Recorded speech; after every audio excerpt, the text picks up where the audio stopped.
Hello, everyone. This is Rebecca Greene for the Whinypaluza podcast, and I am very, very excited because I get to interview my absolutely fabulous husband, Seth Greene. Seth, thank you for doing this with me today.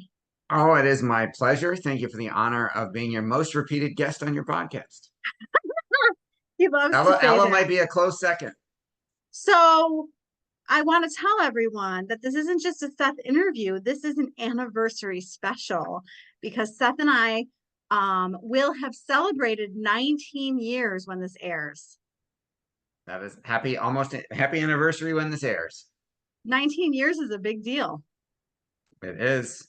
So I have a bunch of questions for Seth about our marriage. We're going to talk about our marriage for this anniversary special. Should I introduce you to everyone before we go to questions? I think you could probably do a short version and they could find one of the previous 10 episodes I've done with you. Oh my gosh. Why don't you do a short version? Let me hear your short version without talking 50 million miles a minute. That makes it not as short. Okay, so I am a serial entrepreneur. I am the founder of howtofindmoneyforcollege.com, silverspoonfinancial.com, Market Domination LLC.com, which is a direct response marketing firm, BMD Publishing, which is a podcasting and publishing company, and the Wealth Protection Alliance and wealthprotectionalliance.org, which is a membership organization for business owners. Oh gosh. Now I got to learn the last one that you added. And that's just the 5 companies. We didn't throw in any of the words or books or anything.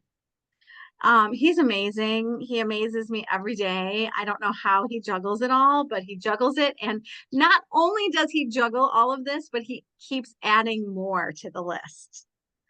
So I'm impressed. I think one of the secrets to our marriage is that I'm never bored. Seth says this to me all the time, that neither of us is ever bored in this marriage. Yes, we got that line from Seth Meyers on his stand-up special from Saturday Night Live.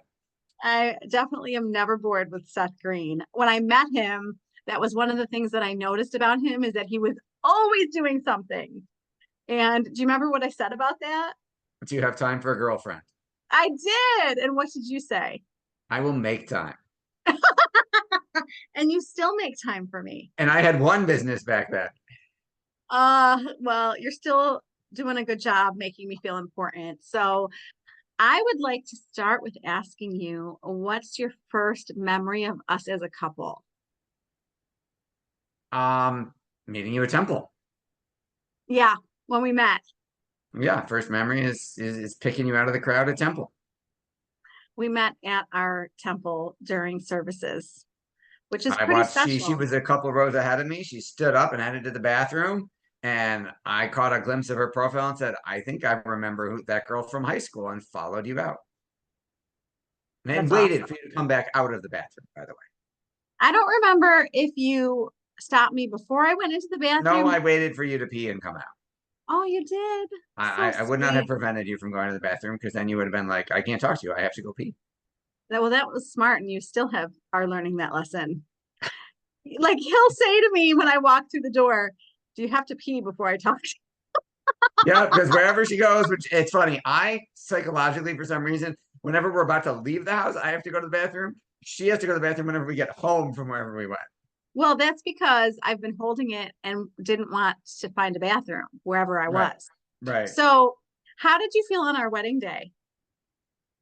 I felt so I had two different emotions on our wedding day. I was super excited to marry you and start the rest of our lives together. I was not in the same place in terms of self-confidence that I am now. And I was also decided to overcome a large fear. And my wedding speech to you was a song in front of 300, 250, 300 people. And I was very, very nervous all morning to sing in public. Yes, I know the irony being a theater person, but this was not a stage show. This was a no character, just me. And if I could do it all over again, if I could marry you again, I would not have done that. Yeah, I either would have changed myself so I wasn't nervous, because you got the wrong idea that I was nervous about the wedding. I either would have improved my self-esteem, self-confidence, and emotional state, or I just wouldn't have sung to you. I would have relaxed and just enjoyed the whole day and separately sang to you like another time. Yeah. But it was Well, my grand epic romantic gesture. for anybody watching who was at the wedding day, I was worried that he was nervous about us getting married. He looked like people would say to me, "Is Seth okay?" Like he visibly looked nervous. And I did not know how to take it. And it definitely threw me off my game. I apologize. So, yeah. So, anybody who was at the wedding who might remember that, that is why Seth looked so nervous. So, what is your favorite? Thanks for that. Well, No, I listen, mean the recollection. Like I'm proud that I pulled it off and I did a good job. I feel bad that and regret that I was anxious about it, and that led to any worry on your part because none of it had to do with you. yeah, well, I definitely would have rather you done something that didn't make you. Sorry. Okay. So, what is your favorite memory from our wedding day? My favorite memory from our wedding day is during our vows. We wrote our own vows. I didn't know what you were going to say, and what you said, which is framed behind you for those of you watching the video of this, was so sweet that I leaned in to try and kiss you, and you backed away because the rabbi hadn't said you may kiss the bride yet. He hadn't pronounced us man and wife. You backed away from me to prevent me from kissing you, and everybody laughed. And that was adorable. Can't kiss you I, early. I probably said not yet. Probably. Oh my goodness. How do you think we've grown as a couple over the past 19 years? Oh my No, word, we grow. it's been 20 plus years, but Well, if you count dating, yes, and yeah. engagement. I mean, we grow together every single day. I mean, we've had a conversation or two today that caused us to grow as a couple. I think we are always improving our communication and our relation to each other and always trying to improve our marriage every day. And I don't want to jump to other questions I might have, but like I felt myself go to that place of I don't want to talk to you. I I saw still go that. I still go to that place. Like I get pissed at Seth and I totally shut down. So like it's so unproductive in a marriage to be like that. I would like to work on that. I mean, I'm sure I have questions about what we want to work on, but like I literally went there today and I was like, I don't like him. I don't want to talk to him. Okay, can I correct that? Yes, you went to that place, but let's change it to I don't like him to I don't like what he's saying right now. I don't like how he's acting right now. Yes, thank you. So I always love Seth. I don't always like how he's acting. Thank you. Let's make it about the behavior choice in that moment, not about my entire being or personality. I definitely go to that place that I need to wrangle that person in. Yes. Yes. So how has our love changed since we first got married? These are good questions. It's almost like you've done this a few hundred times. It's grown, deepened, broadened, expanded, however many words there are in the human language for intensified. I think I wrote in our wedding vows that you had caused me to change just in dating you. I had changed every definition I had for what love was and what love could be. And when I look back 19 years on that young man who married you, and I look at what he thought this all encompassing, sweeping love was, I'm like, oh my God, you had no idea how much better it could get. Like it gets deeper. I love you way Yeah. more now than I did that. Yeah, me too. Me too. And I think that there's like a lot of reasons that just have to do with you, but there's also the fact that we had three kids together. We do And I have three kids together. right? So building a family, I think has also deepened it. Of course. What's one thing you admire about our relationship? One, I have to pick one. I admire our commitment to always improve. Yeah, we do that. We are committed to that. And I think that what I love is that we both recognize like I think one of the things that if I could change anything about Seth, it would be that he never again says to me that I think that I'm like perfect or have nothing to work on. Like he'll throw that out there. Like you'll throw it out there in an argument, like, oh, and you have nothing to work on. Like if I'm telling you to work on something, and what I have said to Seth for 20 years, I do not think I'm perfect. I will never think I'm perfect. I always think that I have stuff to work on. So hopefully you know that. I do know that, and I apologize, and I will retract those words from my vocabulary. I did not realize they were such a trigger to you, and I apologize. Well, only because I think it's a trigger because I don't think that I'm perfect. So like when you say those words, I'm like, he knows I don't think that. Right. So I usually say them because it's how you're coming across how you are coming across in that moment yeah. makes me feel like that, oh my God, you think so much higher of yourself in that moment and lower of me that I'm like, well, you got this issue too. And that could probably be my own stuff and have nothing to do with you. Well, and I definitely, I think that I have so much to work on as a person. So that also makes me feel bad that I ever come across that way to you because I don't feel that way at all. It would be the words that came to me are when Rebecca's on like her high and mighty horse. Oh, That's we all it's what? I okay. just pictured myself there. Like I literally just got a picture of myself, and I don't like myself when I'm like that. I I mean, don't like that version of myself. I understand. Yes. So what is one thing that I can take out of my vocabulary that you would like if I never said again? That's a great question. You've told me before. Well, I don't remember, but what is coming up for me right now as I try and find an answer to that question would be well, so and so is doing this, or so and so has that, right? The comparison is the thief of joy. The constant, well, oh my God, they went to Paris to see Taylor on posted on Facebook. Like, great, I got to keep up with everybody on Facebook now. You do not. And the only reason I said that is because everyone listening does not know this. My dream this summer was to take Ella to go see Taylor in London. And I really wanted to make it happen because I want to go to London. Like, it's not just for Taylor. Like, I wanted to go to London for me and Paris and looked up stuff with Seth to make that happen. And Ella was like, oops, my internship is during it. I can't go. And I was like, oh, like so upset that I couldn't make my dream happen. But it's okay. She did a great internship and saved us a bunch of money. Yes, she did. What has been the biggest surprise about our marriage? How much fun it is. Oh, you're having fun. I'm having a blast being married to you. It's never dull. That is very true. What do you appreciate most about our relationship today? I think how far we've come. I was living in, premarital bliss and thought that it couldn't get any better. And this is a recurring theme. It's gets better every single day. Has anything gotten I'm looking for words.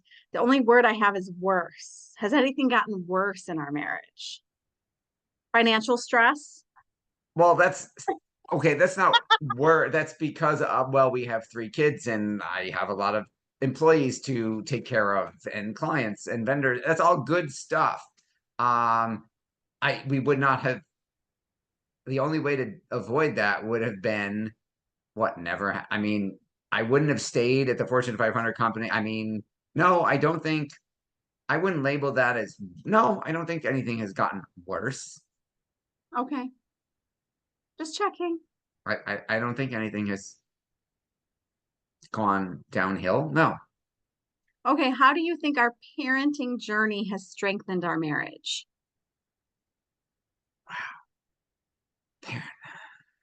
I think that it's made us stronger as okay, so how has it made us stronger as a couple? We've had to we've had to work on some personality traits, right? We've had to become more patient, more resilient, better communicators. Um, I've had to work on my especially patience and tolerance and sweetness. And I think growing up together, to use your words, as parents has helped us grow up together as well as husband and wife. I think it's made us a better team. Yes, definitely working together. Absolutely. Yeah, because we have to work together and we have to figure stuff out together. Even the logistics of who's doing what when. Absolutely. What's one thing you love about how we support each other as parents? I kind of just answered that. Yeah, it's the teamwork aspect. It's the tag me in and hey, can you take this person here? Honey, I got to work late. Can you do blah, blah, blah? I think it's the balancing of it. Well, and it's also okay. So for Seth, until 5 o'clock, I try hard not to ask him for anything. Sometimes he has to work till 6 or 7 or 8 or whatever, but like till 5 o'clock is like a given. Like, don't bother him unless I really have to. After 5 o'clock, if he's going to work late or he has stuff, I like that he lets me know because we have so much going on with driving our kids around. Yes. But but the other thing I want to tell them is as far as tagging each other in, I am prone to getting too hot with our youngest, too angered, and I've worked on that a lot and made tons of progress. But I still sometimes have to leave the room and tag Seth in. And he's more than willing to do that, which is wonderful. Absolutely. Yeah. So, what is a parenting challenge that we've had together, and how did we overcome it together? A parenting challenge.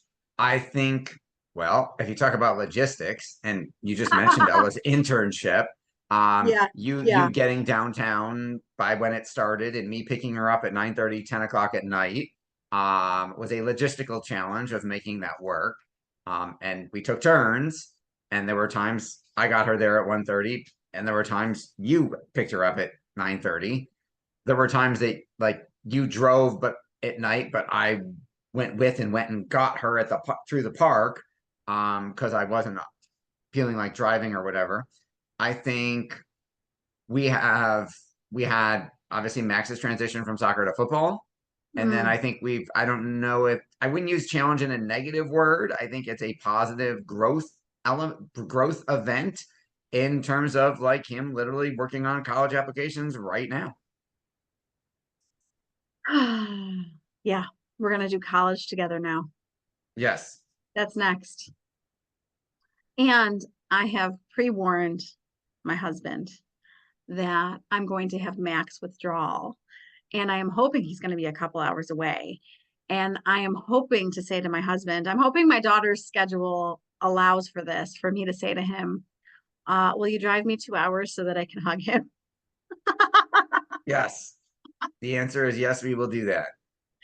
So I have pre-warned him of the next steps. What is a challenge in our marriage that we have had, and how did we overcome it? How detailed do you want me to be about that? Oh boy, I don't even know what you're thinking about. Well, my answer is going to depend, but I'll tell you what.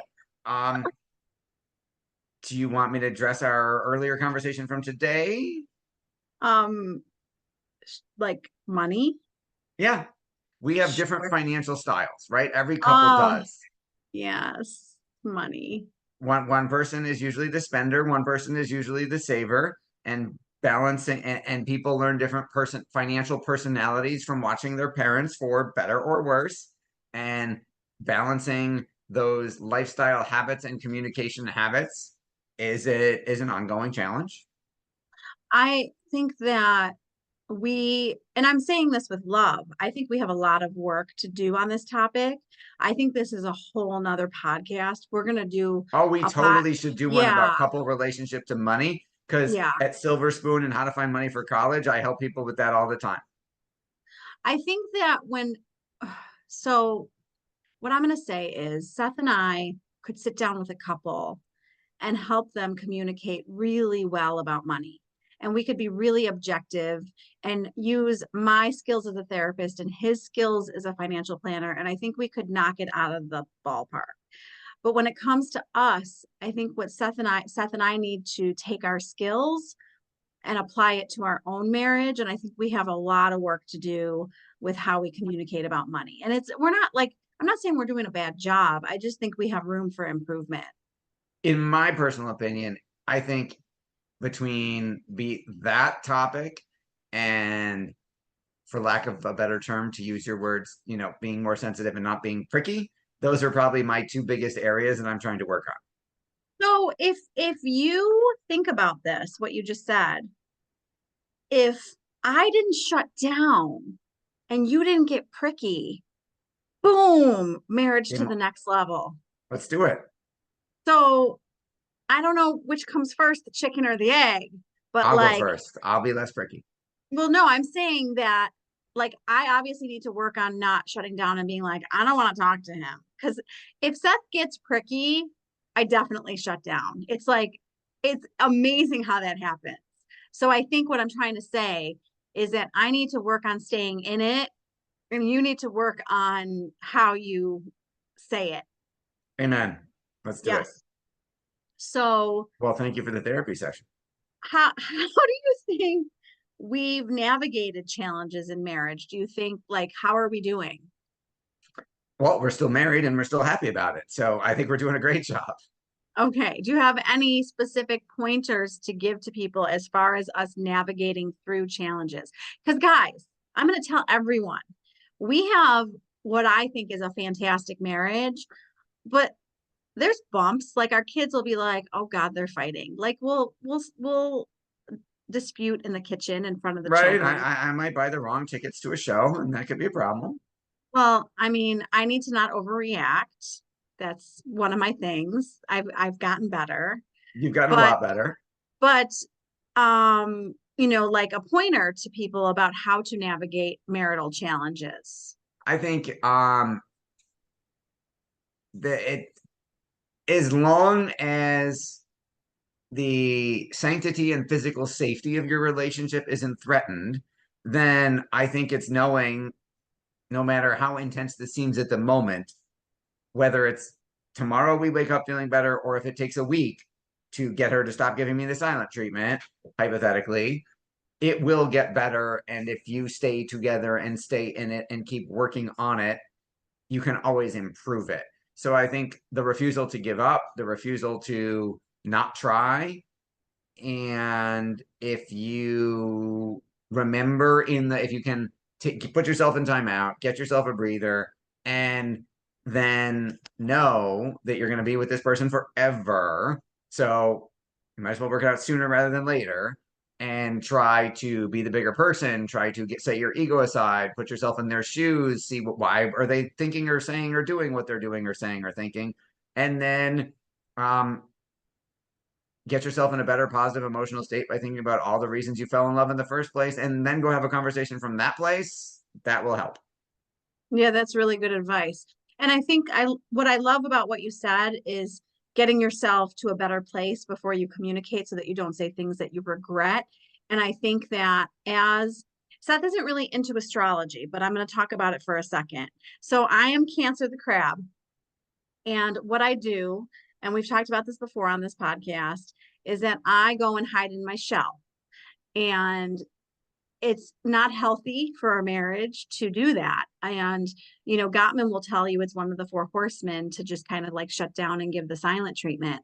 And I am on emotional overload and shut down. And if I can communicate to Seth and say, I'm going to regroup and I'll be back, he feels so much better. And if Seth could be like, honey, are you ready to talk about this and not just wait for me? Because Seth has to be willing to get me out of my shell and I have to be willing to get me out of my shell. I think that's one of my biggest downfalls is going into my little hiding place. You're trying to protect yourself. Yes. From those emotions. Oh my God, I'm an emotional person and sometimes I feel emotional overload. And sometimes I don't know what I want to say yet, but you can tell each other that. Like I can say to Seth, I don't know what to say yet. Like I need to collect my thoughts and regroup. And he just needs to know that, right? Yes. What's your favorite activity that we do together?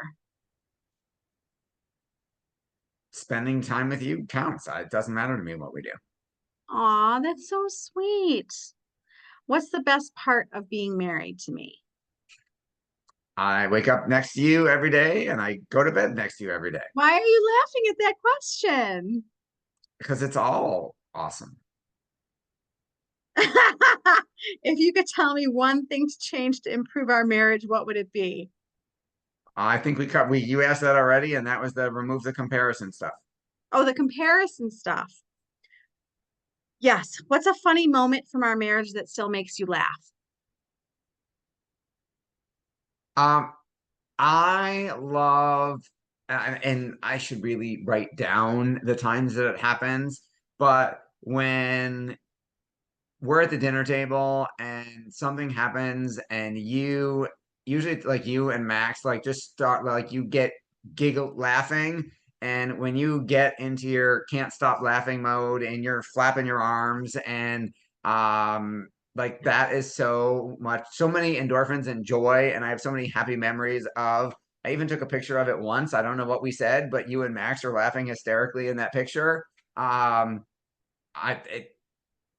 now, I don't have and this is the joke or the thing that was funny. I don't remember. I don't have a list of those that cause you to laugh that much. Sometimes it's something I'm like, I don't even know what. Like Lily will look at me and like, what was so funny? I'm like, I don't know, but they're laughing a lot. So I wish I had I said this and then you laugh for 5 minutes, but I apologize. I have not kept track and I should. Oh my gosh. You know, when I met you and you made me laugh all the time, I mean, you still do, but that's one of the things I remember is that you had me laughing all the time. Like you're really funny. Your son is the same way, and he gets me going with the things that he says. And sometimes he'll say something about you that only Max and I understand, and it's just freaking hysterical. I think the last one that I can actually remember exactly what was said that he had you like peeing your pants was his Trump impersonation. I was thinking about him telling me that you said something, and he looked at me and he goes, Mom, his mother's a librarian and his father's an editor. I'm sure it was perhaps a grammatical correction. It was just something that was just like He said Max. it today. He was just like Phil and Marlene, Phil and Marlene.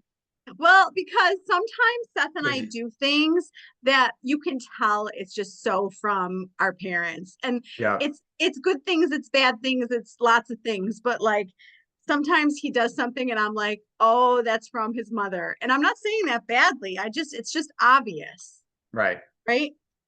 What is the most romantic thing we've done together? We got married. I That's pretty romantic. think I asked. Oh, I kind of asked that. What do you like? You said, and why am I repeating myself? How do you feel about how we've grown as parents? Uh, to quote you back to yourself again, I feel like, and you put it very well. We are growing up with our kids, and I look at our kids. I think we're doing a great job. What's one lesson you've learned from our marriage? Always the always keep improving. How do you think our relationship has influenced our children? I hope that they would want a relationship like ours, or even better if possible. I agree. What's your favorite way we support each other? Um, listening to each other. How do we keep the spark alive in our marriage? Spark never went away. I don't understand. Like, there's no keeping it alive. The flame is burning hot, baby. Right, but not everybody feels that way. So, do you have any advice in that arena? Well, I can't relate because I want you more than I did 20 years ago. Maybe remember why you fell in love in the first place. Date your spouse, take the time, treat them like you did when you were dating, and you'll feel like that, I guess. I have said to Seth, treat me like your girlfriend, Yep. right? Yep. Yep. What's your favorite tradition that we've created as a couple? Your forced family fun. Saying to the kids, no, you don't get a choice. We're going to do this thing, and you're going to go and you're just going to deal with it. And eventually, when they're doing, they might complain, but when they're doing it, they enjoy it. Yeah, and I think that what I have learned from Seth, and I don't always do this, is I think that I can fall into the trap of being too nice and saying, "What do you want to do? Do you want to come?" And like, if you want family time, like there's five of us in our family and we're all very busy. So if all five of us are available for a couple hours of family fun, it's okay. Seth has taught me it's okay to say, "This is what we're doing." Like I will be like, we are going to Old Man River as a family. And one of them might say, I don't really want to. And Seth is good at backing me up and being like, well, you don't really get a choice. So let's go. That's Right? right. And smiling like it. What do you think is the secret to our lasting marriage? Constant and never-ending improvement. How do you feel about the life we have built together? I love it. Hmm. What's your favorite memory from our last anniversary? Do you remember our last anniversary or from an anniversary? Um, I don't remember specifically what we did last year. Oh, we Mirabu. We went to Mirabu Inn. That was really romantic. So last year we took the kids to Niagara on the Lake and we spent the day on our anniversary at Niagara on the Lake and it was lovely. But we had the kids, which is fine. It was a nice day. When we went to the Marabou Inn overnight, that was amazing. We definitely need to do that again. Let's do it. And I like that we have plans for a date for our anniversary. Yes. Unfortunately, our anniversary is the first day of school. Wow, they changed the calendar this year. How do you see our relationship evolving in the future? We're gonna get even better at being married to each other every day. So what is your vision of the next 19 years? What do you have? What are you predicting? What are you foreseeing? What are you striving for? 19 years. Okay, so we're fast forwarding. Lily's 30 in that example. Max is 30, almost 40. Um, we're gonna be, we'll be grandparents. We'll be financially independent. We won't have to work. We'll work because we want to, because it's fun. We'll spend lots of time traveling to wherever they are if they go places. You and I are probably going to travel a lot more. I might even get you on some trips without the kids, but there will be, I'm sure, Disney pilgrimages with the grandkids. Yay! If you could go back and give your newlywed self one piece of advice, what would it be? One, only one. It's going to work out even better than you think. I like that. What are you most looking forward to as we continue our journey together? To love you even more. And what is one piece of marital advice that you can leave everyone with to improve their marriage? Positive stack. Think of the reasons why you fell in love, what you love about that person. Think about all of the magic moments. Like I know Tony Robbins has a journal where they write down every single magic moment and then they go back and review it on a regular basis. Oh, I And that love stocks that. a heck of a lot of positive, warm, happy feelings towards each other. So that keeps you in a wonderful little state. Do that. So I love that. And I want to tell everyone that if I find myself nitpicking Seth, like this is annoying me, this is annoying me, he's annoying me, blah, blah, blah, I will catch myself doing that. And I will say, how do you want to feel about your husband? And I will switch it to start thinking about wonderful things about him. Like he just worked all day and is a wonderful provider. He just came home so excited to see his family. He is helpful in taking Ella to voice lessons or whatever. Like I start looking at all the wonderful things about Seth and looking for things to love about him. So I think that if we find ourselves getting trapped into negative stacking, just stop yourself. And what we look for expands. So start looking for things that you love about your partner. Amen. And I want to quote you back to yourself before we end and say, one of my favorite lines that you taught me is that you go to your marriage to give, not to take. And I think that's Yes. excellent advice to everybody. Thank you. Yes. And I mean, I think that's all I got, honey, unless you have anything else you want to say. I think you did a fantastic job as always. Happy anniversary. Happy anniversary next year. I should be I 20. We're gonna have a big 20th anniversary special, and I think we need to do something big for that. 20 questions. I'm gonna think about it because there's got to be some sort of creative something. I'm sure you'll figure it out. So thank you for doing this with me today. Thank you for being married to me. And I love interviewing you. I love being your guest. I'm excited. We haven't celebrated yet, but I'm excited to celebrate. Me too. And I want to thank you all for listening. And I would love for you to share this with a couple that you think would benefit from this. Right? Yes. This is Rebecca Greene, and I want to remind everyone to spend every day laughing, learning, and loving. Thank you for tuning in to the Whinypaluza podcast. If you like what you heard, please be sure to subscribe so you never miss an episode. While you are there, leave a review. I love to hear your feedback. Thank you so much for listening. Until next time. This show has been produced by Market Domination LLC. To discover how you can have your own show completely done for you and turn it into a real published book and become the authority in your marketplace, go to www.marketdominationllc.com/podcast offer. 49 faces looked to him in triumph. Over the last 12 months, they had each taken turns and promoted his business for a week at a time, driving over $987,342 in revenue. What if you had a network of 50 centers of influence who promoted your business every week for a year?